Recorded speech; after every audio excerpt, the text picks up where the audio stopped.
If you have an interest in horses and love learning more about horses, the horse industry, teaching, or even managing your own horse business, then you're in the right place.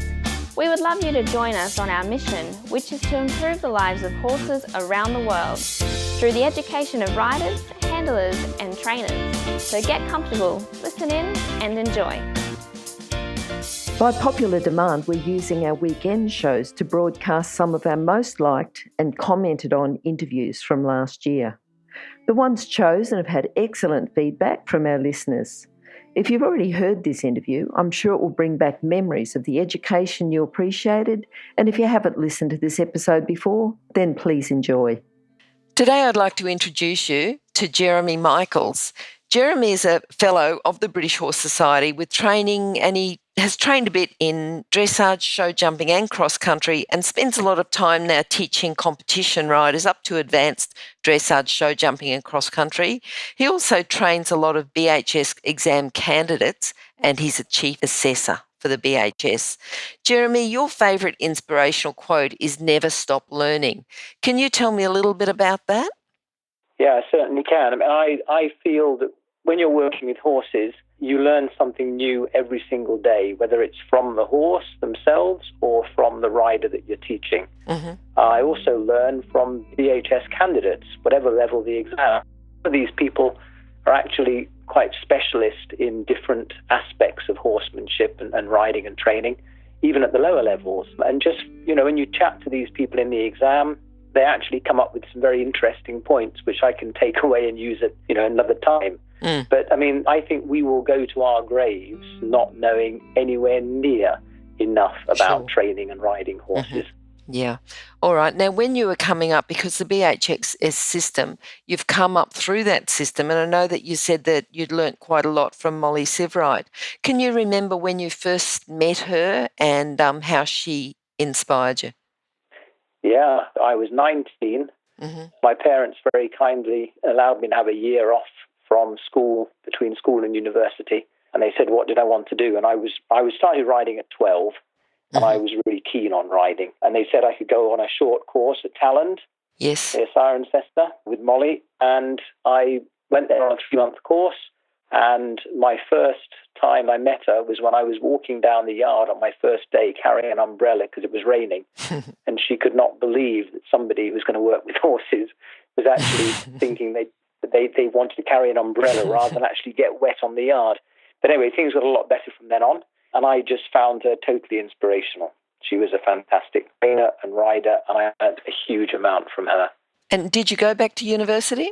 I didn't. I had a place at Loughborough University to do human biology, and that was it. I was hooked. From then on, I stayed at Talland, and I was there for about 4 or 5 years in total, doing pretty well all my exams apart from the fellowship, which I did back in 1987. But yeah, I kept in touch with her, of course, till she died, and she was an inspiration, yeah.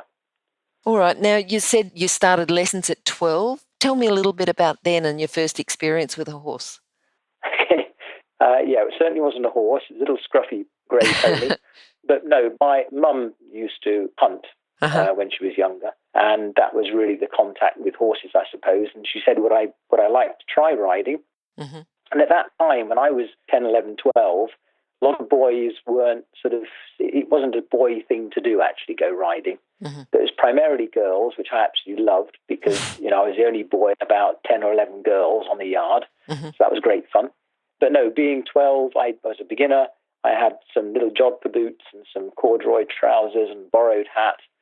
Typical ponies, frustrating because they would go to start with.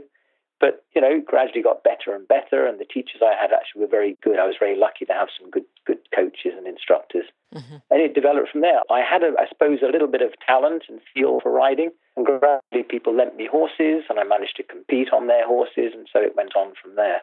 Mm-hmm. All right. Now, you've been competing in dressage, show jumping and cross country. I noticed that you've got Rainer Klimke inspired you. Tell me a bit about that. Well, Rainer Klimke, I was lucky enough to go to the Horse of the Year show when it was at Wembley many, many years ago. And Rainer Klimke came over with Alaric, which is his top dressage horse then. Mm-hmm. And he did a pas seul to live music, to an orchestra. And it was just, even all the show jumpers, our sort of top show jumpers, Ed Edgar and the Whitakers and so on, had their jaws dropped because he was just unbelievable. Yeah. And I mean, I've always, his books have been superb, his videos are superb. I mean, he was, I know he's not with us anymore, but, he was a professional man and he fitted in the riding and the training between that and his profession. And just amazing. I loved his principles. I love his principles of training. And of course, that's come on through Ingrid and Michael Klimker as well. I think he was wonderful. Superb man. Okay. All right. Now, when you were 19, you first started at Talon, and you decided from then to go on and commence your career with horses. What do you think are the 3 core skills you need to commence a career with horses? What would you say to a parent or to someone who's just starting? Yeah. As we know now, students have much more access to all areas of horsemanship through whether it's colleges or yards or racing yards, whatever. But the first of all is you have to have a passion. You have to have a passion for horses, and you must not be afraid of hard work. You must have, I know you said 3, I may give you more. Oh, no, if you've got more, that's fine. Yep. But incredibly open mind. Yes. You must want to learn and you must want to take on board what people say and not be afraid to make mistakes. I've learned one thing, and certainly with my children too, you mustn't be afraid to make mistakes. That's one of the best ways to learn. Yep. And just enjoy it, dedication, hard work, commitment, and not be afraid to make mistakes. And remember that you probably won't make a lot of money to start with, but as long as you can live and survive, that's the main thing. And I was very lucky. My parents, as I said, supported me through my first 3 months, and then I started working at Talon and got paid. Okay. But, I think you've got to become as qualified as you can. My aim from the moment I started was to get my fellowship. That was even before my then VHS-AI, the first of the qualification. Okay. So that was my aim. And was that Molly that inspired you there? I think so. Yeah, I think so. I mean, I knew that I wanted to go as far as I possibly could because I didn't want to stay at a certain level. I wanted to get better and better. There were only 50 fellows in the world then, and I wanted to be one of those elite people. How many are there now? I can't give you the exact amount, but it's still around about 50 or just above 50. Yeah. I was going to say, I remember I was at the office, the main office there, and I remember looking on the wall going, I've heard of them. I didn't really know all of them, but there weren't very many. Yep. No, that's right. But we're lucky, Carl Hester's a fellow, Chris Bartle is a fellow. Yes. Ferdy Eilberg, we've got some really top-class people, Yogi Breisner, etc., as fellows. And when we all get together, for example, we have a fellows annual course, which is going to be at Carl Hester's yard this year. And, it's going to be fantastic because we're all going to be able to discuss and get together. Yes. And then we have a fellows and instructors course at Addington, which is a two-day course. Chris Bartle and Christoph Hess, who are taking that. We are very lucky. We have access to superb trainers. All right. Now, you talked to me about the passion, hard work, having an open mind and being open to making mistakes to get started in the horse industry. What happens if someone says, yes, I want to go and be one of the 50 or so fellows in the world. I want to exceed. I want to excel within my, if it's just with the riding, as a coach, as an instructor, what additional skills or what are the keys to excelling in their career?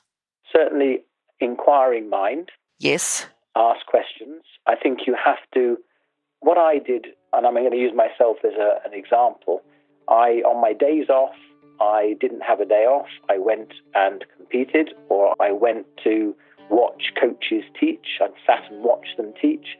I went to competitions as well to actually watch the coaches work in the riders. I asked questions, I looked interested and became involved. And with Talent, a lot of the students there used to sit at lunchtime and watch Neighbours on television. I used to go and watch Molly ride her horses. And she would say to me, she'd say, Jeremy, would you like to warm my horse down? So I'd sit on him and just let him stretch and relax and cool off. And then she goes to ask me questions and so on and so on. And it sort of went from there. You've got to be interested and keen. And I think people would then show an interest in you. And that's one way of starting to sort of get your foot on the ladder. But as I said, there are loads of different areas in horses now, as you know. And, whether it's racing, polo, eventing, dressage, you can have apprenticeships. And that's another way into actually working in that specific discipline if you're interested. All right. Now, we've talked about people who have influenced you and helped you learn more about horses. What about a horse or horses that have influenced you? Looking back again at the Talon days, I always remember they used to have a beautiful grey horse called Ripalong, and he was brilliant at dressage to advanced level. He could also event, and he was brilliant with the Sybarite Children Pony Club eventing. And I remember Pammy, who asked me would I sit on him and just, would I like to ride him. I couldn't even get him anywhere near on the bit. And my aim was to work, I was going to be good enough to actually get Ripalong working correctly. Because Pammy could get on and he'd take up a contact and he'd be there. Yes. But it would just inspire me. I thought, I'm going to be able to do that. So that would be my first sort of inspiration. But looking at horses and riders like Michael Young, every horse he rides eventing, I mean, the man is an absolute genius on a horse.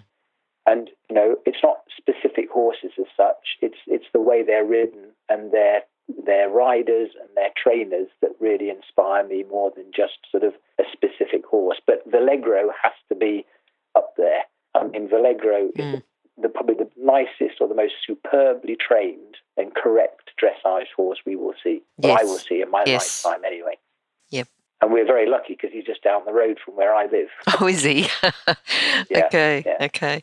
Now, having, going through the exams and being in charge of horses, you would have at some stage been in charge of yards, large yards, and had staff working under you. Yes. Leadership. What sort of leadership skills do you think you need in a yard? Not just to work with people, but, people being people. Sometimes it's a bit tricky. Sometimes we need additional skills. What sort of skills or what sort of leadership style did you tend to use within that period?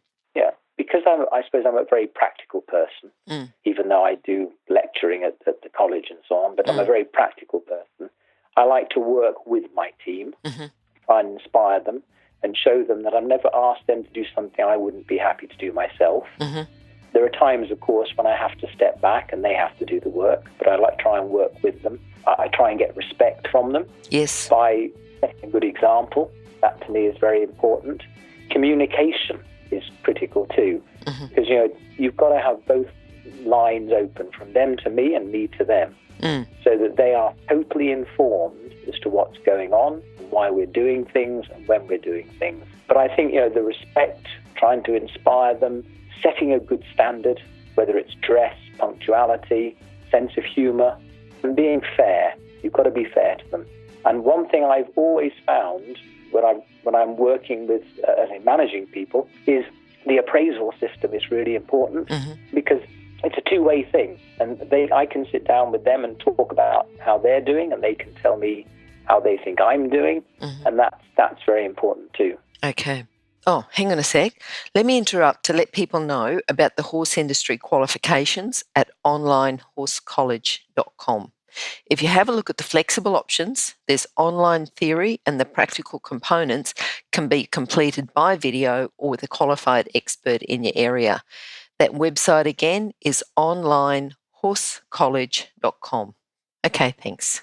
All right, so with your lifetime of horses, what's been your proudest moment? Well, I would say, first of all, passing my fellowship. That has to be up there. But I think competitively, my parents seeing me qualify for the Horse of the Year show in the Spillers final back in 1987, that was. That was fabulous, riding at Wembley at the Horse of the Year show. Okay. So I would say that. The fellowship and that would be my two proudest moments. All right. Now, people listening are going to have horses, want to improve their riding, their horses. What's some tips or a training tip that you can give them to improve their riding skills, to something they can do with their horse, something they can work on? Okay. Now, as I'm sure you appreciate, it depends on the level of the horse, the rider. And I'm not going to go through every scenario because I could be here for 3 hours talking about that. We could come back again. I think Mm. The first thing I always ask my riders is, what do you hope to get from this lesson or session? Mm-hmm. Because everybody comes to a lesson with an aim. Yes. Why are they there? Yeah. So I like to find that out. And what I also do is I like to set a goal, or maybe 2 or 3 little goals in that lesson. Mm-hmm. And it could be something simple like, I don't know, something very simple like achieving the rising trot, or checking the correct diagonal, Mm-hmm. or cantering on the correct lead. Yeah. Yep. Or it could be doing a canter pirouette. Mm-hmm. So it just depends on that aim. But but sometimes I have to change the aim. So they might say to me, look, at the end of this lesson, I want to do this and this. I watch them work in, I assess them, we discuss how they're riding, and then we negotiate a slight change in the aim and the focus to actually achieve something more as a foundation for the future. Mm-hmm. So I'm very keen on getting the foundations right. I think the rider's position is critical, Mm-hmm. because if they can't sit correctly or more correctly, they can't influence the horse properly, and the horse can't move well underneath them. I like riders to understand that the horse is a living, breathing creature with feelings, and its welfare is critical as well, whether it's from their riding or the use of their equipment or the fit of their saddle. And I like to give them homework as well. So at the end of the session, I will say, okay, I'm going to see you in a week or 10 days, let's say. I want you to practice on this, this, and this, so it gives them something to take away from the lesson as well. Mm-hmm. Mm-hmm. All right. Look, that's very informative, I think, for the listeners. A book. Have you got a book that you'd recommend? Do you know, my favourite book, and it's it's probably more of a dressage than a jumping, is Complete Training of Horse and Rider by Alois Podolsky. Yes. Who used to be a chief rider at the Spanish riding school. Mm-hmm. And, these books are timeless. And his principles, his training principles of welfare and just correct basic training will hold good for hundreds of years. A bit like going back to Xenophon. Yes. Xenophon, if you read his book, it is brilliant training principle. Brilliant training principles. And those sort of people are inspirational too. I think both those books are ones that, as you say, you can read when you're first training, maybe when you're first starting to become an instructor or to do your AI. Yeah. But then you can go back and read them again and go back again. Yeah. There's always something, for whatever level you get to, yes, you will get something from those sort of books, certainly. And as you know, there are loads of training manuals, whether it's dressage, show jumping, eventing, exams, and you will pick up information, of course, from those. But it's these inspirational trainers and riders that really and have been there and done it. Those are the people that really inspire me, Yes. All right. Now, moving on, what does your future hold? What are you looking forward to? Apart from retirement, no. What am I looking forward to? I'm looking forward to, I'm very lucky at the moment where I work. We have students who bring their own horses, and a lot of these students are competing, and they're very keen. They want lessons. So I'm loving teaching them at the moment, and I want that to continue as long as possible. I enjoy traveling, as in I mentioned that I do go to China to teach, and I enjoy going there to work with them and improve the welfare of the horse and their coaching and their riding. And I just want to keep, physically, as long as I can keep going and riding and teaching and helping people, that's what I enjoy doing. That's what I will keep doing until you have to prop me in the corner and say enough. All right, then. Now, can you sum up your philosophy today in a lesson? Just something that our listeners can go away with and go, right, I learned that in today's podcast. Yeah. I think there are many roads that lead to Rome, but some people don't go down any of them. And that, to me, was another Molly Sivrite quote, which has always stuck with me. And I think that is important for people who are training and learning to ride, because there is not just one way of doing something. And it's the same with me as a coach. There's not just one way of saying something. And the more experienced you get, the more you listen to other people and keep an open mind, the more you learn that if I say to you, keep your heel down and keep your toes up, there are different ways of putting that. You could say to somebody, right, heel down, that works for them. Or you could just say, keep your toes up. That might work for them. And, there are different ways of saying it. And I think as a coach, you need to be able to explore different ways that work for that person. And I think the other thing I think is critical too when I'm teaching is that keeping that line of communication open so that it's a two-way street. I can talk to the pupil and the pupil can talk to me. And then I feel and find out exactly what they're thinking and feeling on that horse. And that can help me improve them. Yes. All right. Today has been just very good. I think very informative to our listeners. You've given us a lot of just tips, training tips, things to think about. How can people contact you? Email is the best. jeremy.michaels@hotmail.co.uk, because I usually check that more than I would my phone. Phone I tend sometimes, because I'm teaching a lot, I don't keep on me, because I want to concentrate on my riders. I don't like coaches who are constantly checking their phones. That to me is disrespectful to the pupil. So I never have my phone when I'm teaching. So email is the best. All right. Thanks very much, Jeremy. And we'll put those notes on the show notes page at horsechats.com. Thank you. Thank you very much then. Bye. Bye. Oh, wait. Before you go, if you're an equestrian coach or a horse riding instructor, or even if you aspire to be one, have a look at the free video series for horse riding instructors on the Horse Chats website. Go there now. Have a look. horsechats.com. Remember that our comments and instructions are general in nature and do not take into consideration your individual horses or your individual ability and circumstances. If you enjoyed this podcast, then please leave your comment below.